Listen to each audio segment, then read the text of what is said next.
ప్రభువైన యేసుక్రీస్తు నామంలో మీకందరికీ మరొకసారి శుభములు.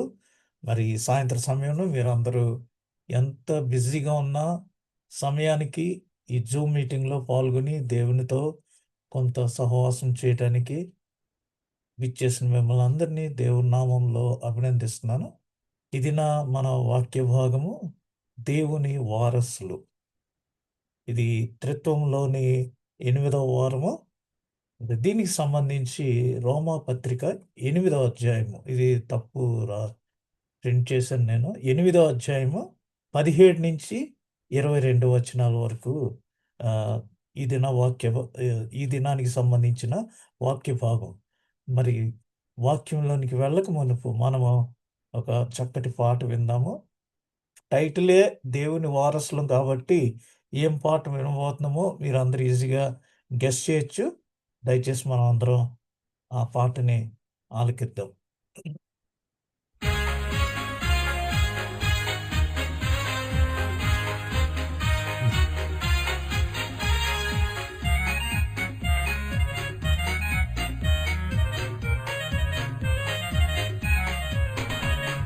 దేవుని వారసులం ప్రేమ నివాసులము జీవన యాత్రికులం యేసుని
దేవుని వారసులు. రోమాపత్రిక 8వ అధ్యాయము 12-17 వచనాలు చదువుకుందాం. కాబట్టి సహోదరులారా, శరీరానుసారముగా ప్రవర్తించుటకు మనము శరీరమునకు రుణస్థులము కాము. మీరు శరీరానుసారముగా ప్రవర్తించిన ఎడల చావవలసిన వారయ్యుందురు, కానీ ఆత్మచేత శారీర క్రియలను చంపిన ఎడల జీవించెదరు. దేవుని ఆత్మచేత ఎందరు నడిపింపబడుదురో వారందరూ దేవుని కుమారులై ఉందురు. ఎలయనగా మరలా భయపడుటకు మీరు దాస్యపు ఆత్మను పొందలేదు, కానీ దత్తపుత్రాత్మను పొందితిరి. ఆ ఆత్మ కలిగిన వారమై మనము అబ్బా తండ్రి అని మొరపెట్టుచున్నాం. మనము దేవుని పిల్లలమని ఆత్మ తానే మన ఆత్మతో కూడా సాక్ష్యం ఇచ్చుచున్నాడు. మనము పిల్లలమైతే వారసులము, అనగా దేవుని వారసులము, క్రీస్తుతో కూడా మహిమ పొందుటకు ఆయనతో శ్రమపడిన ఎడల క్రీస్తుతోడి వారసులము. మనము ఈ విషయాలన్నీ గమనించి చూస్తే మీరు తర్వాత గలతీ పత్రిక 5వ అధ్యాయమును, కొలస్సీ పత్రికలో 3వ అధ్యాయంలో కొన్ని వచనాలు చదువుకుందరు. కానీ కాబట్టి మనము శరీరానికి ఏమి రుణపడి లేము. మనం ఈ శరీరానికి రుణపడి లేము, కానీ మన జీవితంపై ఇక నియంత్రణ లేదు. ఏంటంటే మనము శరీర పాపంలో జీవించుకోకుండా ఉన్నట్లయితే మనం శరీర పాపంలో జీవించకూడదు. ఒకవేళ ఆ విధంగా జీవిస్తే మనం చనిపోతాం. కానీ ఎందుకంటే మనం అందరము ఆదాము వలన మన్ను నుంచి తీయబడి తిరిగి మన్నైపోదు, డస్ట్ టు డస్ట్. అయితే మనము ఆత్మ ద్వారా శరీర క్రియలను చంపితే మనము జీవించదము. అదే నిత్య జీవము. అనగా మనము క్రీస్తు యొక్క ఆత్మను కలిగి, పరిశుద్ధాత్మను కలిగి, మనము చేసే శారీర క్రియలను కంట్రోల్ చేసుకుని, అంటే చంపుకుని ఉన్నట్లయితే, పౌలు గారు ఏమన్నారు? సమస్తమును పెంటగా ఎంచుకున్నాను అన్నాడు క్రీస్తు కొరకు. కాబట్టి మనము వాటిని విసర్జించి జీవించినప్పుడు మనము క్రీస్తుతో కూడా జీవించగలము. నేను గలతీ పత్రిక 5వ అధ్యాయం కూడా మీకు చదివి వినిపిస్తాను. ఇక్కడ రాయలేదు, కానీ ఏంటంటే మనకి ఇంకా మంచిగా అర్థం అవటానికి 16వ వచనం నుంచి చదువుతాను. నేను చెప్పునదేమనగా, ఆత్మానుసారముగా నడుచుకునుడి, అప్పుడు మీరు శరీరేచ్ఛను నెరవేర్చరు. శరీరమును ఆత్మకును, ఆత్మ శరీరమునకు విరోధముగా అపేక్షించును. ఇవి ఒకదానికొకటి వ్యతిరేకముగా ఉన్నవి. గనుక మీరేవి నిశ్చయింతురో వాటిని చేయకుందరు. మీరు ఆత్మచేత నడిపింపబడిన ఎడల ధర్మశాస్త్రమునకు లోనైన వారు కారు. శరీర కార్యములు స్పష్టమై ఉన్నవి. అవేవనగా జారత్వము, అపవిత్రత, కాముకత్వము, విగ్రహారాధన, అభిచారము, ద్వేషము, కలహము, మత్సరములు, క్రోధములు, కక్షలు, భేదములు, విమతములు, అసూయలు, మత్తతలు, అల్లరితో కూడిన ఆటపాటలు మొదలైనవి. ఈ విధంగా 26 వచనం వరకు ఉంది. మనము ఆత్మ అనుసరించి జీవించువారమైతిమా, ఆత్మను అనుసరించి క్రమముగా నడుచుకుందము. ఒకరినొకరము వివాదమునకు రేపకయు, ఒకరి యందొకరు అసూయ పడకయు, వృధాగా అతిశయ పడకయు ఉందము. ఇది ఇక్కడ తెలుపబడిన విషయాలు. కాబట్టి మనము శరీరానికి ఏమీ కూడా రుణపడలేము.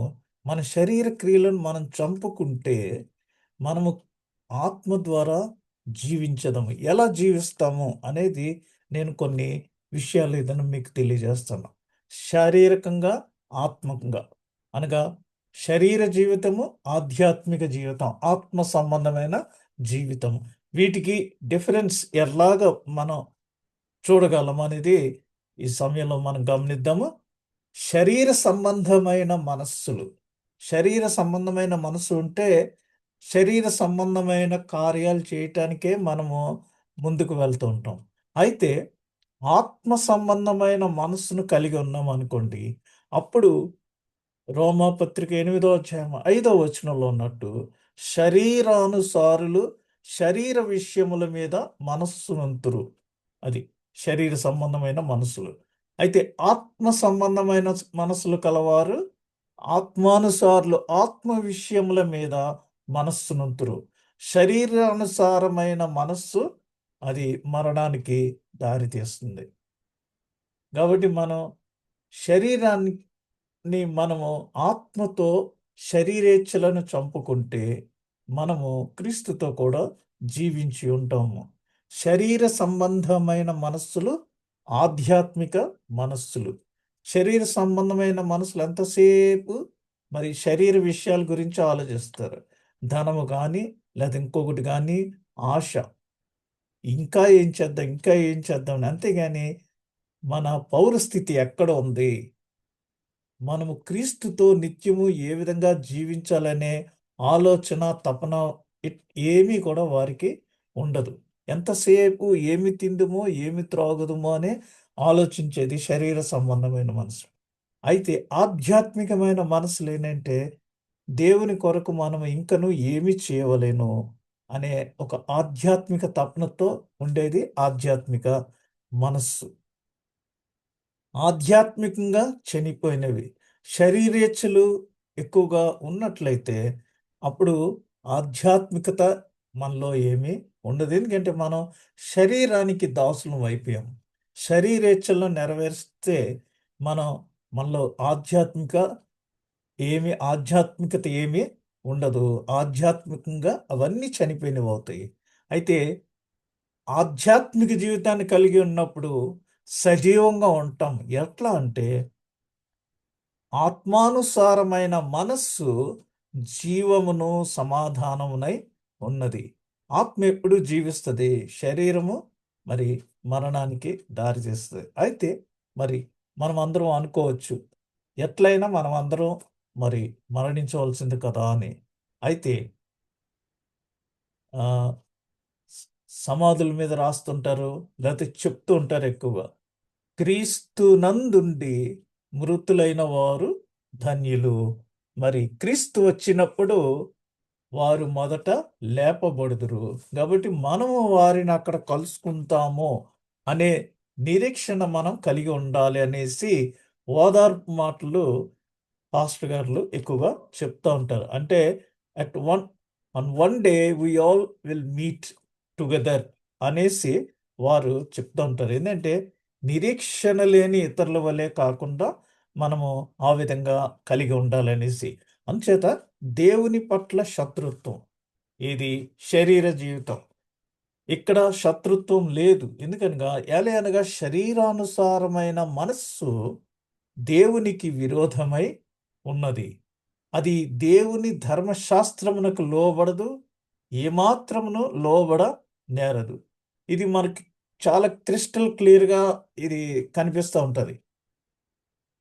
శరీరానుసారంగా జీవిస్తున్నప్పుడు దేవుని కార్యాలన్నిటికీ కూడా మనము చాలా ఎగనిస్ట్గా ఉంటాం. దేవుని కొరకు ఏ చిన్న కార్యం చేయాలన్నా కూడా ఆ అక్కర్లేదు అని ఒక నిర్లక్ష్య స్వభావాన్ని, శత్రుత్వం అన్నమాట. చాలామంది మరి దేవునిలోనికి రాక మునుపు దేవుని కార్యాలంటే చాలా ఎగనిస్ట్గా ఉంటారు. ఎక్కడికన్నా వెళ్ళాలంటే రారు.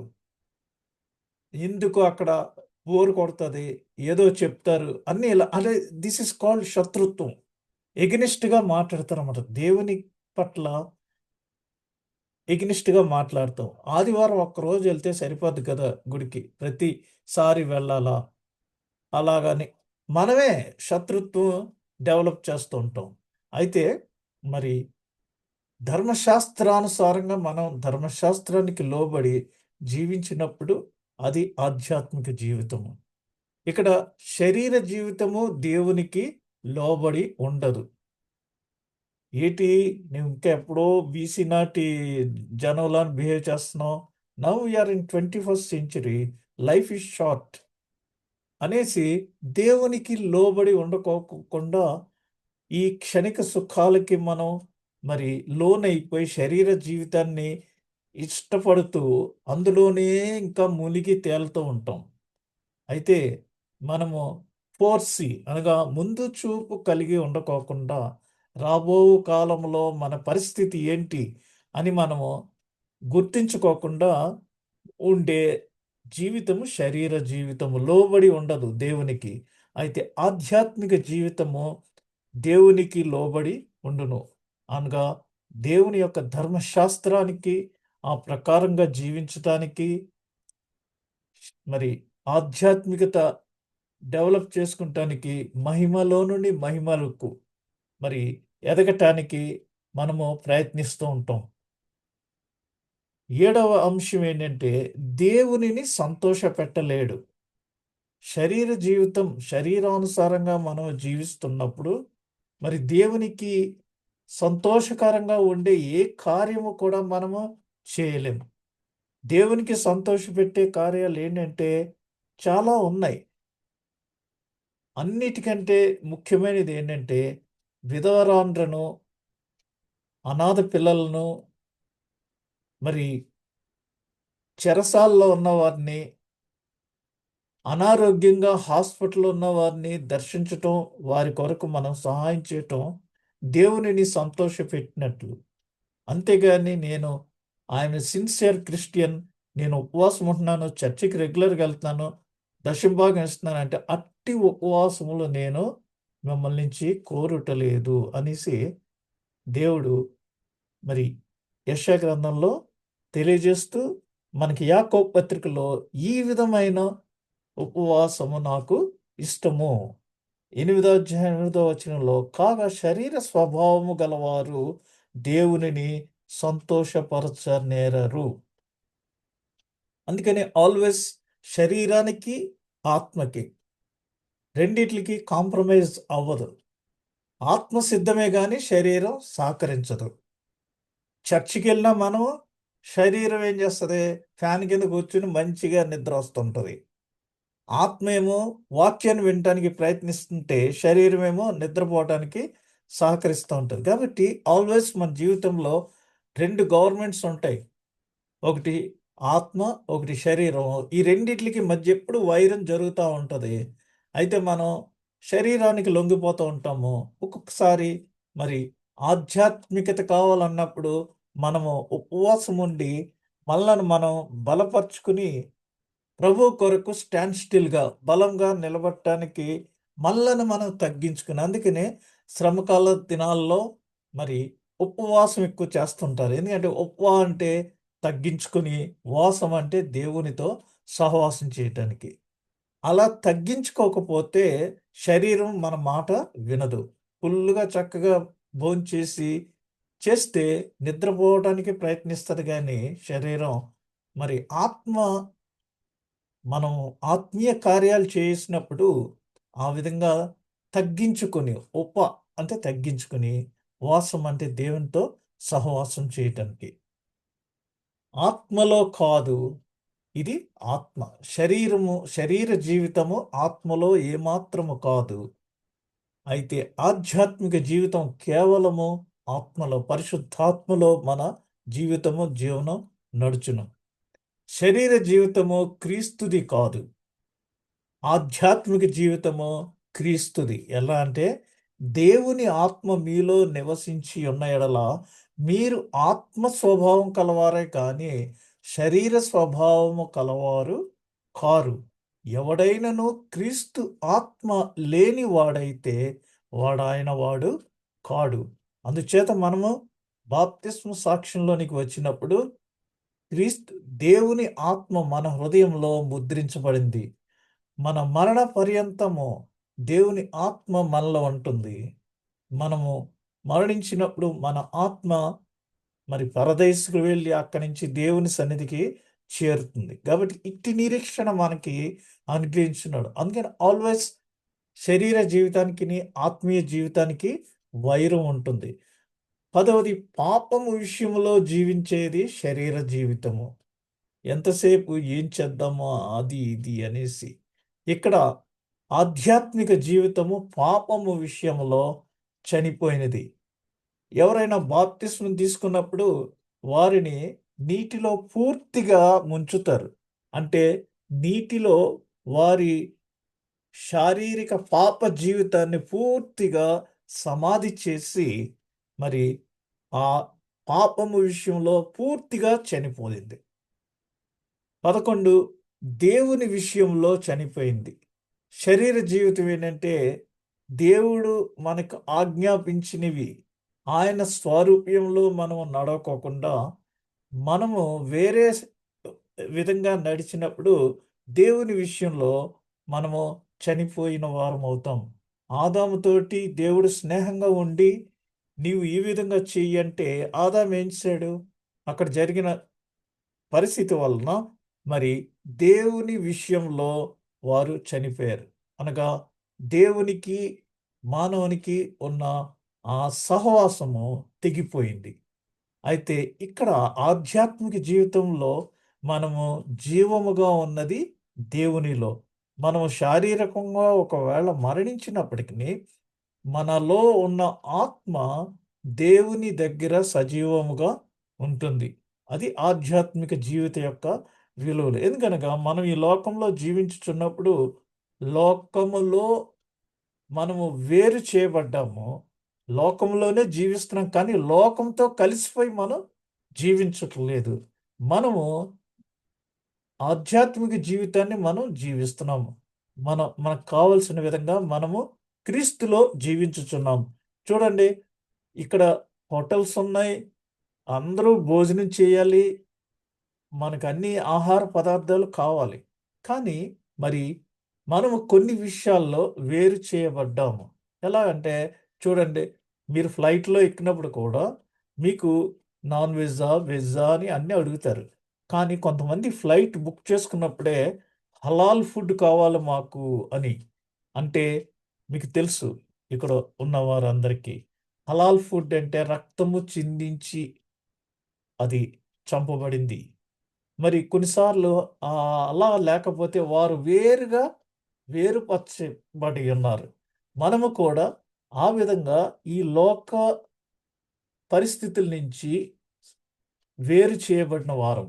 అంచేత మనం లోకం ఏం చేస్తుందో అది మనం ఫాలో అవటం కాదు. మనము ఆధ్యాత్మిక జీవితాన్ని ఫాలో అవ్వాలి. అందుకనే రోమపత్రిక 12వ అధ్యాయంలో చక్కటి మాట వ్రాయబడి ఉంది.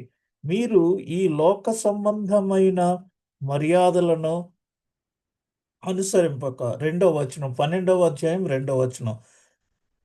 మీరు ఈ లోక మర్యాదను అనుసరింపక ఉత్తమమును అనుకూలమును సంపూర్ణమునై ఉన్న దేవుని చిత్తమేమో పరీక్షించి తెలుసుకున్నట్లు మీ మనస్సు మారి నూతన మగుట వలన రూపాంతరము పొందుడి. నేను ఈ మధ్య చాలా క్రొత్త ఎక్స్పీరియన్స్‌లు నా జీవితంలో చూచాను. ఏంటంటే తోమా మొదటి శతాబ్దంలో భారతదేశానికి సువార్త తీసుకొచ్చాడు. అప్పటి నుంచి ఇప్పటి వరకు మరి భారతదేశంలో క్రైస్తవత్వం వ్యాపిస్తూనే ఉంది. మనం అందరము క్రైస్తవులమే. కానీ ఇక్కడ ఏమవుతుందంటే క్రీస్తును ఆరాధిస్తున్నాం కానీ ఇంకా ఈ దేశపు విలువలు లేదా ఈ లోక ఆచారాలతోటే మనం అందులోనే ఉన్నాం కానీ దాని నుంచి బయటకు రాలేదు. ఇది నేను దేంతో పోలుస్తానంటే మనకి ఆగస్ట్ 15th రేపు రానయ్యున్నది. 1947వ సంవత్సరంలో మనకి స్వాతంత్ర్యం వచ్చింది. అది ఓన్లీ స్వాతంత్ర్యమే. అయితే మనకి రిపబ్లిక్ డే ఒక 3 సంవత్సరాలు దాటిన తర్వాత రిపబ్లిక్ డే జరిగింది. అంటే ఏంటంటే మనము స్వాతంత్రం వచ్చింది కానీ ఇంకా ఆ బురదలో నుంచి బయటికి రావటం లేదు.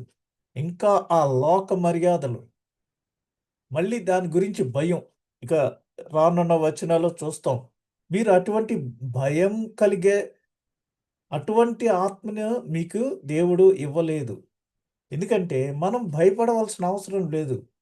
క్రీస్తు మనలో ఉన్నప్పుడు ఈ లోకాచారాలకి మనము భయపడవలసిన అవసరము లేదు. అయితే ఆ భయము కొద్దీ ఇంకా ఆ ఆచారాల్లోనే అందరూ మరి ములుగుతున్నారు. క్రైస్తవులు అందరం కూడా అదే చేస్తున్నారు. కాబట్టి మనము ఆధ్యాత్మిక జీవితంలో ఉన్నప్పుడు వాటికి సంబంధించి మనము భయపడక ధైర్యంగా క్రీస్తు యొక్క ఆత్మలో మనము ధైర్యంగా ఉండాలి. ఇక్కడ పాపము విషయంలో జీవించే జీవితము ఏది? శరీర జీవితము. అయితే ఆధ్యాత్మిక జీవితము పాపము విషయంలో అది చనిపోయినది. బాప్తిస్మం ఇచ్చినప్పుడు మన పాపములన్నీ కూడా పాతి పెట్టబడినవి. ఎవడైతే క్రీస్తునందున్నాడో క్రీస్తు వారికి నూతన జీవితము. కాబట్టి దేవుని విషయంలో శరీర జీవితం చనిపోయింది. మరి ఆధ్యాత్మిక జీవితాన్ని కలిగి ఉన్నవారు జీవము గల దేవునిలో వారు మరి నివసించుదురు. జీవముగా ఉన్నది. ఇక్కడేమో దేవుని విషయంలో చనిపోయింది. ఆధ్యాత్మిక జీవితంలో జీవంగా దేవునిలో జీవం కలిగి ఉన్నది. శరీర జీవితంలో క్రీస్తు లేడు. మనము చక్కగా అన్నీ చెప్తా ఉంటాం. క్రీస్తు నేడు పుట్టెను హల్లెలూయా. క్రీస్తు నేడు లేచెను హల్లెలూయా. బట్ క్రీస్తు మనలో ఉన్నాడా లేదా అనేది మనం ఒకసారి చెక్ చేసుకుంటే మన జీవితంలో క్రీస్తు ఉంటే, క్రీస్తు నిజంగా మన హృదయంలో పుట్టి ఉంటే, క్రీస్తు మీలో ఉన్న ఎడల మీ శరీరము పాప విషయమై మృతమైనది కాదు గాని మృతమైనది గాని మీ ఆత్మ నీతి విషయమై జీవము కలిగి ఉన్నది. శరీరము మృతమైనది కానీ ఆత్మ నీతి విషయమై స్టిల్ ఇట్ ఈస్ అలైవ్. చాలా క్లియర్‌గా చెప్తున్నారు. ఆ మెచ్యూరిటీ, ఆ పరిపక్వ స్థితికి మనము ఎదిగినప్పుడు మన ఆధ్యాత్మిక జీవిత విధానం ఈ విధంగా ఉంటుంది. పాపపు జీవితం, శరీర జీవితం అంతా పాపపు జీవితము. మరి ఆధ్యాత్మిక జీవితం నీతిమంతమైన జీవితము. ఒక సిస్టమాటిక్ లైఫ్. మరి దేవుని వాక్యాన్నిలో ప్రతిరోజు ధ్యానించుచు. అందుకనే కీర్తనలో మొదటి కీర్తనలో ఏమనుంది?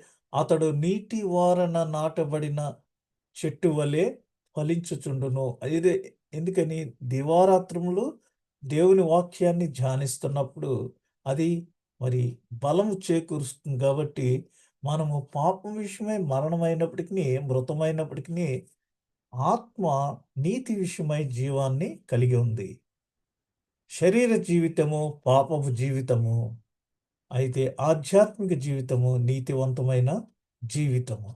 శరీర జీవితంలో పరిశుద్ధాత్మ అనేదే లేదు. ఆధ్యాత్మిక జీవితంలో మరి ఆత్మ మనలో నివసించుచున్నారు. మనము బాప్తిసం పొందినప్పుడు ఆత్మ చేత ముద్రించబడ్డాము. పరిశుద్ధాత్మ అనుక్షణము మనకు తోడుగా ఉంటుంది. ఎలా అంటే ఒక్కొక్కసారి మనము ఫ్లైట్ మిస్ అయిపోతుంటాం. ఒక్కోసారి ట్రైన్ మిస్ అయిపోతుంటాం. ఎందుకు మిస్ అయిపోయామని అనుకుంటూ ఉంటాం. పరిశుద్ధాత్మ మనల్ని ఆ విధంగా నడిపిస్తూ ఉంటారు ఒక్కొక్కసారి. ఎన్నో విషయాలు మన జీవితాల్లో మనం చూసుకుంటూ ఉంటాం. ఒకటి చేయబోయి ఇంకొకటి చేస్తాము. ఎందుకు ఇలా చేశాను నేను అనుకుంటారు. కానీ అది చూసారా? ఆత్మ నివసించే జ్ఞానులు యేసుప్రభుని చూస్తానికి వచ్చారు. వారిని వేరే డైరెక్షన్‌లో రాజు దగ్గరికి వెళ్ళక్కర్లేదు మీరు అనేసి పరిశుద్ధాత్మ నడిపించింది. కాబట్టి పరిశుద్ధాత్మ మనలో నివసిస్తున్నప్పుడు మనల్ని ఒప్పింపచేస్తది. సర్వసత్యంలోనికి నడిపిస్తది. Which direction is the best అనే దానిలోనికి మన పరిశుద్ధాత్మ మనల్ని నడిపిస్తుంది. శారీరకముగా ఉత్తేజం లేదు శరీర జీవితంలో. అనగా ఆధ్యాత్మిక జీవితంలో భౌతికంగా ఉత్తేజము. ఇక్కడ మనం చూస్తే శారీరకంగా ఉత్తేజం లేదు అంటే వీఆర్ నాట్ యాక్టివ్. జీవోత్సవంలాని పడి ఉంటాం. ఎందుకంటే పరిశుద్ధాత్మ లేనిది జీవము లేని ఆత్మ. ఉండటానికి బాడీ ఉంటుంది, కానీ అందులో ఉత్తేజము లేదు. మరి భౌతికంగా ఉత్తేజంగా ఉండేది ఆత్మీయ జీవితం. ఎప్పుడైతే మనం ఆత్మీయ జీవితాన్ని కలిగి ఉంటామో భౌతికంగా ఉత్తేజకరంగా ఉంటాం. ఎలా అంటే క్రీస్తు యోధులారా యుద్ధమాడుడి అనే onward Christian soldiers marching as to war. దేవుని కొరకు మనము ఎల్లప్పుడూ యుద్ధము చేయవలసిన వారమై ఉన్నాం. యుద్ధం చేయటానికి మనము ఆధ్యాత్మిక జీవితాన్ని కలిగి ఉన్నప్పుడు, మరి మిలిటరీ వాళ్ళు ఏ విధమైన ఉత్తేజాన్ని కలిగి ఉంటారు, వాళ్ళ బాడీ ఏ విధంగా ఫిట్‌గా ఉంటది, ఆ విధంగా మనం ఆత్మీయ జీవితాన్ని కలిగి ఉన్నప్పుడు మన శరీరము, మన భౌతికంగా అంత ఉత్తేజకంగా మనము ఉండగలుగుతాము. శరీరమునకు రుణస్థులము 16వ ఐటెమ్. అయితే ఇక్కడ మనం శరీరంకి రుణస్థులము కాదు. శరీరానికి మనకి ఇక సంబంధమే లేదు.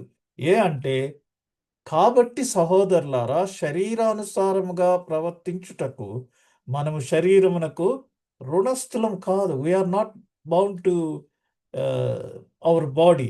కాబట్టి మనము శరీరానికి ఇక మీదట శరీర జీవితం జీవిస్తే శరీరానికి రుణస్థులము. ఆత్మీయ జీవితం జీవిస్తే శరీరానికి ఏ విధమైన మరి రుణస్థులము కాము. చివరిగా ఆత్మ నుండి మనము సహాయము లేదు. శరీర జీవితం జీవిస్తున్నప్పుడు పరిశుద్ధాత్మ సహాయం మనకి దొరకదు. ఎందుకంటే మనము దేవునికి విరోధంగా జీవిస్తున్నప్పుడు, శరీరానుసారంగా జీవిస్తున్నప్పుడు ఆత్మ సహాయం మనం పొందుకోలేము. అయితే ఆధ్యాత్మిక జీవితం జీవిస్తున్నప్పుడు పరిశుద్ధాత్మ నుండి మనము సహాయము పొందుకోగలము. మీరు శరీరానుసారముగా ప్రవర్తించిన ఎడల చావవలసిన వారై ఉందరు, కానీ ఆత్మ చేత శరీర క్రియలను చంపిన ఎడల జీవించెదరు. శరీర క్రియలు కేవలం మనం కంట్రోల్ చేస్తే మరి మనము ఆత్మలో మనము జీవిస్తాము. చివరిగా శరీర జీవితం అంటే ఈ 18 పాయింట్లలో చివరి పాయింట్ ఏంటంటే, శరీర జీవితం యొక్క ఫైనల్ డెస్టినేషన్ ఎండ్ ఏంటంటే మరణము. పాపము వలన వచ్చు జీవితము మరణము. మనము ఈ శరీర జీవితంలో పాపములతో నిండి ఉంటే ఫైనల్గా మనకి పాపం వలన వచ్చు జీవితము మరణము. అయితే ఆధ్యాత్మిక జీవితంలో ఉన్నప్పుడు మనము నిత్య జీవంలోనికి ప్రవేశిస్తాము. ఎందుకంటే యోహాను సువార్త 3వ అధ్యాయం 16వ వచనంలో ప్రభు ఏం చెప్తున్నారంటే, దేవుడు లోకమును ఎంతో ప్రేమించెను కాగా ఆయన తన అద్వితీయ కుమారునిగా పుట్టిన వాని యందు విశ్వాసముంచు ప్రతివాడును నిత్య జీవం నశింపక నిత్య జీవం పొందినట్లు ఆయనను మనకు అనుగ్రహించెను.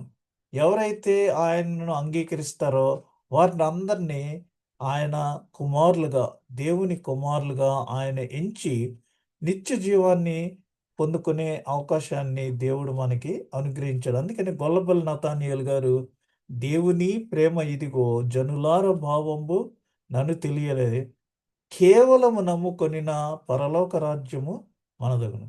కాబట్టి మనము ఈ ఈ ఇహలోక జీవితం లిమిటెడ్.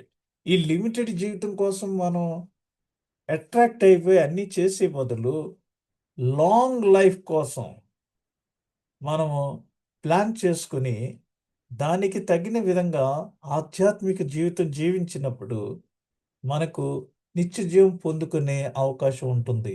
దేవుడు మనందరినీ నిత్య జీవం పొందుకుంటానికి పిలుచుచున్నాడు. అయితే మనము మరి తగిన విధంగా ఉన్నట్లయితే ఆ నిత్య జీవం పొందుకుంటానికి మనం అందరము కూడా అర్హులమే. ఇది మనందరికీ దేవుడు ప్రేమించి ఇచ్చిన అవకాశము. ఇప్పుడు మనం చూస్తే సాతాను ఆత్మ మరియు దాని యొక్క స్వభావం ఏ విధంగా ఉంటుందో ఒకసారి చూడండి. ఎఫెసీ పత్రిక 2వ అధ్యాయము మొదటి 2 వచనాలు చూస్తే, మీరు అపరాధముల చేతను పాపముల చేతను మీరు చచ్చిన వారై ఉండగా ఆయన మిమ్మల్ని క్రీస్తుతో కూడా బ్రతికించెను. దీని యొక్క అర్థం ఏంటంటే మనము యేసు ప్రభు ఈ లోకంలోనికి రాకమునుపు ఫుల్లుగా మనం అందరము అపరాధముల చేత పాపముల చేత చచ్చిన వారమై ఉండగా అనగా బ్రతకటానికి బ్రతుకుతున్నాము కానీ మనలో సరైన ఆత్మీయ జీవితం ఏమీ లేనప్పుడు యేసు ప్రభు వచ్చి మరణం అనే ముళ్ళును విరిచి ఆ మరణాన్ని జయించి పునరుద్ధానుడై మనకు మరి ఆయనతో కూడా మనలను బ్రతికించును. అందుకనే బాప్తిస్మం ఇచ్చినప్పుడు మనలను నీటిలో పాతిపెట్టి మన పాపములన్నిటినీ మరి క్రీస్తు సమాధిలో నుంచి ఏ విధంగా పునరుద్ధానుడయ్యాడో ఏ విధంగా బయటికి లేచాడో ఆ విధంగా మనలను ఆ నీటిలోంచి ఒకసారి పైకి లేవనెత్తుతారు. అనగా మనము క్రీస్తుతో కూడా మనలను బ్రతికించును. ఇక నుంచి మనము క్రీస్తుకు సంబంధించిన వారము. ఎవరైతే క్రీస్తును అంగీకరిస్తారో వారు క్రీస్తు వానిలో ఉంటాడు. కాబట్టి మనము క్రీస్తుకు చెందిన వారము. 2వ వచనంలో ఏముంది? మీరు వాటిని చేయుచు వాయుమండల సంబంధమైన అధిపతిని అనగా అవిధేయులైన వారిని ఇప్పుడు ప్రేరేపించు శక్తికి అధిపతిని అనుసరించి ఈ ప్రపంచ ధర్మము చొప్పున మునుపు నడుచుకొంటిరి.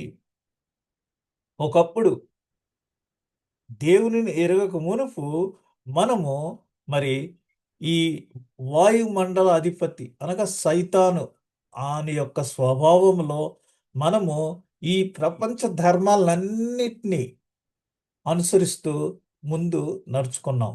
అయితే ఇప్పుడు మనం ఆ ప్రపంచ ధర్మాల్ని అనుసరించిన అవసరం లేదు. అదే నేను చెప్పాను. రోమాపత్రిక 12వ అధ్యాయము 2వ వచనం. మీరు ఈ లోక మర్యాదలను అనుసరింపక ఉత్తమమైనదేదో మరి ఎంచుకుని రూపాంతరం చెందాలి. మనం ఆత్మీయ జీవితంలో ఎదుగుతున్నామంటే there should be some change, difference. ఇతరులు మనల్ని గమనించాలి. అది మనలో ఉన్న వెలుగును మనము చేస్తున్న పనులను బట్టి వారు మనలను గమనించాలి. ఆ అంచేత ఈ ప్రపంచ ధర్మం చొప్పున ఒకప్పుడు మనం నడుచుకుంటున్నామేమో అలాగా కాకుండా మనము ఆత్మీయ జీవితాన్ని జీవించినప్పుడు వీటిని ఎదిరించే శక్తి మనకి వస్తుంది.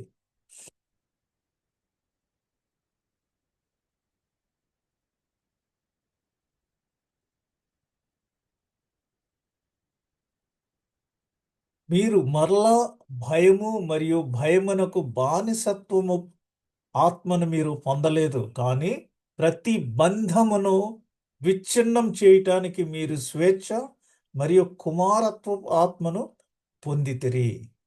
అనగా మరి దేవుని ఆత్మ దాని యొక్క స్వభావం ఎలా ఉంటుందంటే మనము క్రైస్తవులంగా ప్రతి మరి చిన్న విషయానికి భయపడే అటువంటి ఆత్మను మనం పొందలేదు, కానీ మరి స్వేచ్ఛ మరియు కుమారత్వపు ఆత్మను మనం పొందుకున్నాము. బానిసత్వపు ఆత్మను మనము పొందుకోలేదు. ఇక్కడ రోమపత్రిక 8వ అధ్యాయం 15వ వచనంలో ఏలయనగా మరలా భయపడుటకు మీరు దాస్యపు ఆత్మను పొందలేదు, కానీ స్లేవరీ ఆ విధమైన ఆత్మను మీరు పొందలేదు, కానీ దత్తపుత్రాత్మను పొందితిరి.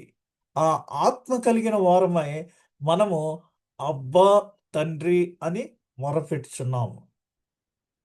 యేసు ప్రభు మనందరి కొరకు సిలువలో శ్రమపడి మనల్ని రిడీమ్ చేసి విమోచించి ఆయన యొక్క శరీర మరణ పునరుద్ధానం వలన మనలను విమోచించి ఉచితంగా మనందరికీ రక్షణ భాగ్యాన్ని ఇచ్చి సిలువలో 6వ మాట చెప్పినప్పుడు సమాప్తమైనది అని చెప్పినప్పుడు మరి ఆయన తన ఆత్మను తండ్రి చేతికి అప్పగించినప్పుడు ఆయన మరణం వల్ల ఎప్పుడో ఆదికాండంలో 3వ అధ్యాయంలో తెగిపోయిన ఆ సంబంధాన్ని తిరిగి రీఇన్స్టేట్ చేసి పునరుద్ధరించి తండ్రి అని పిలవగలే అవకాశాన్ని యేసు ప్రభు మనకి అనుగ్రహించాడు. అందుకనే ఆయన మోడల్‌గా మరి ప్రభు ప్రార్థన ఏ విధంగా చేయాలి అని మన అందరికీ నేర్పించారు. అందులో మనము అడ్రెస్ చేస్తూ పరలోకమందున్న మా తండ్రి అని సంబోధిస్తున్నాము. తండ్రి అంటే అబ్బా. అబ్బా అంటే ఇక్కడ అబు అంటారు, లేదా అబ్బా అంటారు. నీ అబ్బా ఎక్కడున్నాడురా అని మనోళ్ళే కొంచెం స్లాంగ్‌గా మాట్లాడుతుంటారు. అబ్బా తండ్రి అని రాజాది నగరంలో అనే పాటలో అబ్బా తండ్రి అని మనం చక్కగా పాడుతున్నాం. అనగా మీకు ఏమి కావాల్సినా మీరు నా తండ్రిని నా పేరిట అడిగితే ఆయన మీకన్నీ అనుగ్రహిస్తాడు అనేసి అబ్బా అని తండ్రి నామంలో మనకేది కావాల్సొచ్చినా మొరపెడుతున్నాం. మనము దేవుని పిల్లలమని ఆత్మ తానే మన ఆత్మతో కూడా సాక్ష్యమిచ్చుచున్నాడు. ఎందుకంటే మనలో దేవుని ఆత్మ ఉంచబడింది కాబట్టి, ఆ ఆత్మ తానే మన ఆత్మతో మన ఆత్మలో ఉన్న దాంతోటి కొంతమంది ఏం చేస్తారంటే మీకు అర్థమయ్యేటట్టు మన తరపున లెటర్ రాసేస్తుంటారు కదా! అంటే మనము వ్రాసినట్టు. అలాగా మనం ఎప్పుడైతే బాప్తిస్మం తీసుకున్నప్పుడు ఆ పరిశుద్ధాత్మ మనలో ఉంచబడుతుందో, ఆ ఆత్మ మన ఆత్మతోటి మరి దేవుని పిల్లలమని సాక్ష్యం ఇచ్చుచున్నాడు. ఎంత గొప్ప ఆధిక్యత! మనము దేవుని పిల్లలమైతే మనము మన ఆధిక్యతలు ఎలా ఉంటాయో ఇప్పుడు చూద్దాం చూడండి. దత్తత తీసుకున్న కుమారులు కుటుంబంలో జన్మించిన వ్యక్తికి సమానమైన హక్కులు మరియు అధికారములను పంచుకుందురు. దత్తత తీసుకున్నారు. మనమందరము దేవునికి ప్రథమ సంతానం. అంతేగాని అంటే రాజవంశంలో జ్యేష్ఠుడికే రాజయ్యే అవకాశం ఉంటది. ఆ తర్వాత పుట్టినోళ్ళందరికీ వాళ్ళు రాయల్ ఫ్యామిలీ అంటారు కానీ, వాళ్ళు మరి రాజరికపు అవకాశం వారికి రాదు. కానీ మనకి దేవుడు మనలందరినీ ఆదాము నుంచి ఇప్పటి వరకు ఉన్న మనలందరినీ ప్రథమ సంతానంగానే ఆయన ట్రీట్ చేస్తున్నారు గానీ, చివరోళ్ళని మరి చులకనగా చూసి అలాగే మనల్ని ట్రీట్ చేయట్లేదు.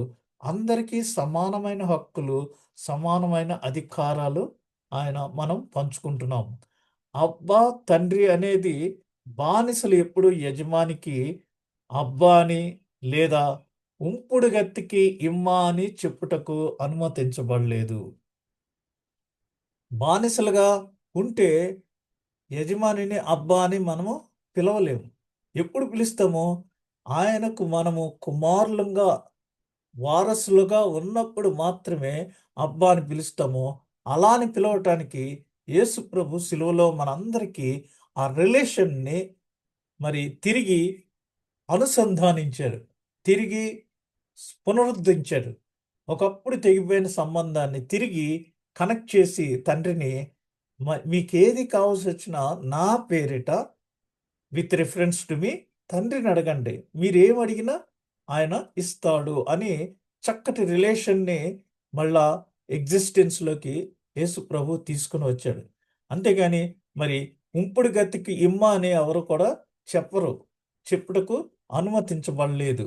ఇక్కడ మన మనస్సు లేదా మన యొక్క అవగాహన, మన మైండ్ సెట్, అవర్ ఇంటర్ప్రిటేషన్ ఏ విధంగా ఉండాలంటే చూడండి కొరింథీయులకు వ్రాసిన మొదటి పత్రిక 2వ అధ్యాయము 11వ వచనం.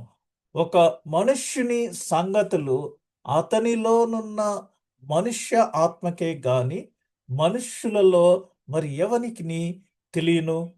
అలాగే దేవుని సంగతులు దేవుని ఆత్మకే గాని మరి ఎవనికిని తెలియవు. కాబట్టి మనము ఆధ్యాత్మిక జీవితంలో ఉన్నప్పుడు మన ఆత్మకు దేవుని సంబంధమైన విషయాలు, సంగతులు మరి దేవుని ఆత్మ కలిగి ఉన్నప్పుడు అవి మనకి తెలుస్తాయి. అంతేగాని మరి అలాగ లేనప్పుడు ఆ విషయాలు మనకి తెలియవు. మరియు పిల్లలు అయితే వారసులు, దేవుని వారసులు మరియు క్రీస్తుతో సహవారసులు.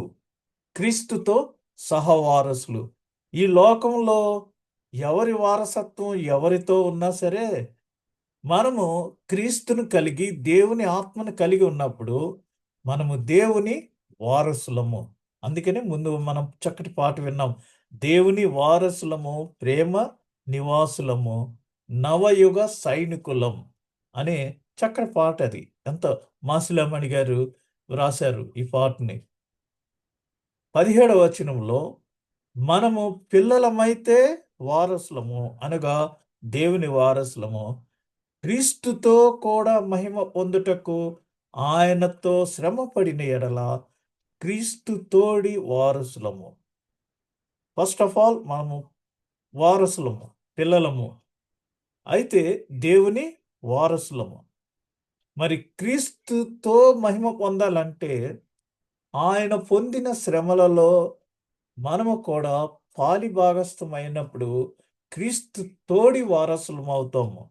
మనము స్- శ్రమల కాల ధ్యానాలన్నిటిలో కూడా మనము ప్రతిదినము మనము రిపీటెడ్గా అనుకున్న విషయం ఏంటంటే, సిలువలో ఉన్న శక్తిని మనము పొందుకుంటానికి క్రీస్తు యొక్క శ్రమ అనుభవాల్లో మనము కూడా పాలిభాగస్థులమై ఆ సిలువ యాగములో మనము మరి ముందుకు సాగిపోవాలని ప్రతి దినము మనము స్టడీగా క్రీస్తు వైపు చూచుచు, సిలువ వైపు చూచుచు మనము ఆ మండల కాలం అంతా గడిపి ఉన్నాము. సిలువే నాశర లేదా సిలువ శక్తి. సిలువయందే సిలువే నాశర నాయనూరా అనేసి మరి ఆ సిలువను గూర్చి ఆ శక్తిని గూర్చి చక్కటి పాటలు భక్తులు రాసి ఉన్నారు. ఇక్కడ పిల్లలు మాత్రమే కాదు మనము వారసులము కూడా. ఎలా అంటే ఈ మర్మం ఏదనగా జాగ్రత్తగా వినండి, ఇవి పిల్లలు మాత్రమే కాదు, వీఆర్ మరి వారసులం కూడా. హైరర్స్ అనగా ఈ మర్మం ఏదనగా అన్యజనులు సువార్త వలన క్రీస్తు యేసునందు యూదులతో పాటు సమాన వారసులను, ఒక్క శరీరమందలి సాటి అవయవములను వాగ్దానములో పాలివారలునై ఉన్నారనున్నదియే.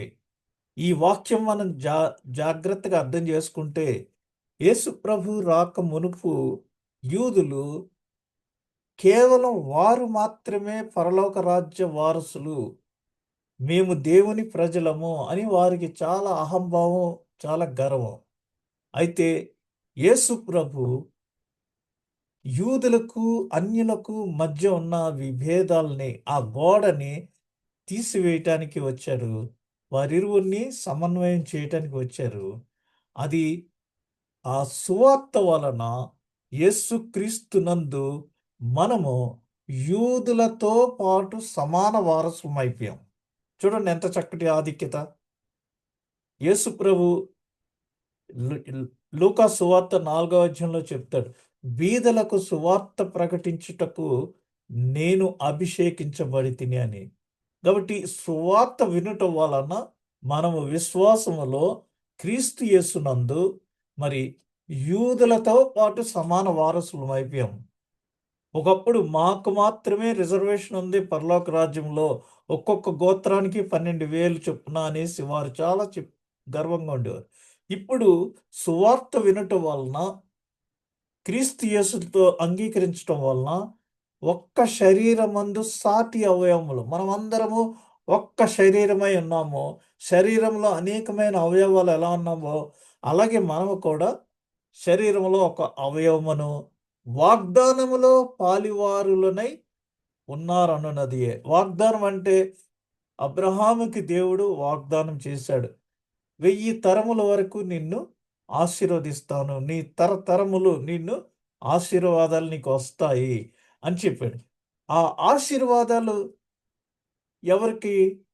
మరి అబ్రహాము సంతతి వారంటే విశ్వాసము ద్వారా మనం అందరము కూడా అబ్రహాము సంతతికి చెందిన వారము కాబట్టి ఆ వాగ్దానంలో మనమందరం పాలివారం అయిపోయాం. ఆ వాగ్దానంలో మనము కూడా యాడ్ అయ్యాము. ఎలా అంటే వీఆర్ ఆల్ అడాప్టెడ్. మనము దేవుని పిల్లలము, దేవుని వారసులము. ఆ వాగ్దానంలో మనం కూడా పాలివారం అయిపోయాము. కాబట్టి మనకు దేవుడు అబ్రహాముకు చేసిన వాగ్దానానికి సంబంధించినవన్నీ ఆ 1000 తరాల్లో ఇప్పటికి మనం ఉన్నాం కాబట్టి అది ఆ కృప మనకు ఉన్నది. ఇక ఇది ఆయన కొరకు మన బాధలను సూచించుచున్నది. మరి మనం ఆయన బిడ్డలమైతే కొన్ని కష్టాలు భరించటానికి మనము పిలువబడ్డాం. మరి ఎక్కడికన్నా ఏదైనా మనం వెళ్ళినప్పుడు ఎందుకనగా అందరూ భరించుటకు పిలువబడితిమి. నా నామమున బట్టి జనులు మిమ్మును నిందించినప్పుడు, హింసించినప్పుడు మీరు ధన్యులు. ఈ రోజుల్లో మనం సువార్త ఎక్కడైనా ప్రకటిస్తే మనల్ని హింసిస్తున్నారు. కొన్ని సార్లు చంపేస్తున్నారు. అనేక మంది హతసాక్షులయ్యారు. హతసాక్షి అనే ఒక చరణం కూడా దేవుని వారసులం ప్రేమ నివాసం అనే పాటలో వచ్చింది. కాబట్టి మనం క్రీస్తు ఏ విధంగా మన కొరకు బాధలు పడి మనల్ని ఆయన వారసులుగా చేయటానికి ఎటువంటి బాధలు పడ్డాడో ఆ బాధలను ఇక్కడ సూచిస్తుంది. అటువంటి ఆయనతో ఆ బాధలు పొందటానికి మనము కూడా పిలువబడి ఉన్నాము. కాబట్టి 17వ వచనంలో మనము పిల్లలమైతే వారసులము అనగా దేవుని వారసులము, క్రీస్తుతో కూడా మహిమ పొందుటకు ఆయనతో శ్రమపడిన ఎడల క్రీస్తుతోడి వారసులం అవుతాం, సహవారసులం అవుతాం. ప్రస్తుతం మనం దేవుని పిల్లలము, దేవుని వారసులము. అయితే మనము కూడా క్రీస్తు ఏ విధంగా మహిమ పొందాడో ఆ విధంగా మహిమ పొందటానికి ఆయనతో శ్రమపడిన ఎడల అప్పుడు మనము క్రీస్తు తోడి వారసులం అవుతాము. అది మన ఎడల ప్రత్యక్షము కాబోవు మహిమ ఎదుట ఇప్పటి కాలపు శ్రమలు తగినవి కావని ఎంచుచున్నాను. ఒకవేళ ఈ లోకంలో మనకేవో చిన్ని శ్రమలు వస్తే అవేమి we don't bother about it అనే విధంగా మనము ఎంచుకున్నప్పుడు మరి క్రీస్తు రాబోవు మహిమ ఎదుట ఈ శ్రమలు నథింగ్ అనమాట. అందుకనే మనము క్రీస్తుతో కలిసి మహిమపరచబడతాము. మనకు జీవమయ్యున్న క్రీస్తు ప్రత్యక్షమైనప్పుడు మీరును ఆయనతో కూడా మహిమయందు ప్రత్యక్షపరచబడుదురు. కాబట్టి ఆ మహిమలో మనము కూడా ప్రత్యక్షపరచబడటానికి ఇక్కడ ఇప్పటి కాలపు ఈ శ్రమలు తగినవి కావని మనము ఎంచుకోవాలి. అంతేగాని నాకే పెట్టాడా దేవుడు ఈ శ్రమలు ఏంటి అని మనం అనుకోకూడదు. ఇవి తగినవి కావు. ప్రియ యేసు రాజును చూడ మహిమలో నేనాయనను చూడ. మహిమ దేహంతో మనము ఆయనను చూచినప్పుడు మనకెంత సంతోషంగా ఉంటుంది. మన ఆత్మ ఎప్పుడు నిత్యము ఆయనతో నివసించినప్పుడు మనకెంత ఆహ్లాదంగా ఉంటుందో మనం ఒక్కసారి అది ఊహించుకుని అందులోకి వెళితే మన ఆత్మీయ జీవితము చాలా ఫలభరితంగా సక్సెస్ఫుల్గా ఉంటుంది. ఎందుకంటే మనం ఎంతసేపు ఇహలోక సంబంధమైన విషయాల మీద అంటే ఇవి ఓన్లీ టెంపరరీ. ఇవాళ నేను ఒక కొటేషన్ మామూలుగా కొంతమందికి వేరే ఫ్రెండ్స్కి పెట్టాను. అదేంటంటే ఈ లోకంలో మన యొక్క జీవితము ఎలా ఉంటుందంటే మరి అది చావుకి మరణానికి ఎలా ఉంటుందంటే ఆ గ్యాప్ అన్నమాట. ఇన్ దిస్ వరల్డ్ ఈ ప్రపంచంలో life is a small gap between birth and death. మన జననానికి మన మరణానికి ఉన్న గ్యాప్ అదే లైఫ్. అయితే మరి ఈ గ్యాప్లో మనము జాగ్రత్తగా ఆధ్యాత్మికత కలిగి ఉన్నప్పుడు మనము తర్వాత అనుభవించు నిత్య జీవం ఫర్ ఎవర్ అది ఆ యొక్క నిత్య జీవం పొందుకుంటానికి మనం ఎవర్ లాస్టింగ్ లైఫ్ అనుభవించటానికి మనమును ఆ విధంగా మన ఆత్మీయ జీవితాన్ని మరల్చుకోవాలి. దానికి మనం ప్లాన్ చేసుకోవాలి. ఈ లోకంలో మనకి 60 ఏళ్ళు పని చేసిన తర్వాత రిటైర్మెంట్ ఉంటుంది. మరి బర్త్‌కిని, డెత్‌కి మధ్య ఉండే ఆ గ్యాపే లైఫ్. అయితే ఎవర్ లాస్టింగ్ లైఫ్‌కి దానికేమీ ఎండ్ లేదు. ఆల్ఫాయు, ఒమేగాయు నేనే. మనము నిత్యము దేవుని సన్నిధిలో సంతోషంగా గడుపుతుంటాం. అంచేత ఇక్కడ ఏదైనా చేస్తే సినిమాకి వెళ్తే ఒక 2 గంటలో, 3 గంటలో అక్కడ ఏదో సరదాగా ఉంటారు. తర్వాత మరలా ఆ యొక్క మనసుకు నెమ్మది ఉండదు. మద్యపానీయులు కొద్దిసేపు ఆ మద్యం సేవించినప్పుడు ఆ మత్తులో వారు హ్యాపీగా ఉంటారు. తర్వాత మళ్ళీ మామూలు. ఇయన్నీ టెంపరరీ ఈ లోకంలో. అయితే మనము క్రీస్తునందు ఆత్మీయ జీవితం కలిగి ఉన్నప్పుడు మనకి నిత్యము సంతోషంగా ఉంటది. అందుకనే సంతోషముతో ఆహ్, స స్ క్రిస్మస్ పాటల్లో కూడా సంతోషించుడి అందరూ నాతో సంతోషించండి. ఒక వింతకు కీర్తన పాడి ఆయనను ఘనపరచండి. అలా సంతోషమే సమాధానము. సంతోషమే ఎన్నో పాటలు సంతోషం మీద, సమాధానం మీద rejoice in the lord of Jesus అని ఈ విధంగా మనం అనేక పాటలు పాడొచ్చు. దేవునిలో సంతోషంగా, సమాధానంగా గడపటానికి మన ఆత్మీయ జీవితాన్ని మనము మహిమకరంగా ఉంచుకుంటానికి మనం ప్లాన్ చేసుకుని అటువంటి మెచ్యూరిటీని కలిగి రాబో దినాల్లో మనము ఈ విధంగా ఉండాలి. దేవుని వాక్యమునందు మనము చక్కగా బలపడుచు మన శరీరాన్ని అదుపులో ఉంచుకొని దేవుని ఆత్మలో మనలో జీవింపచేసేటట్టు మనం మరి తగిన విధంగా జీవించాలని ఈ దినం మనం అందరము ఒక దృఢ నిశ్చయంతో ఈ మరి జూమ్ మీటింగ్ నుంచి మనం వెళ్ళాలని నేను మిమ్మల్ని అందరినీ హెచ్చరించుచున్నాను. దేవుడు ఈ కొద్ది మాటలను దీవించునుగాక. ఆమేన్.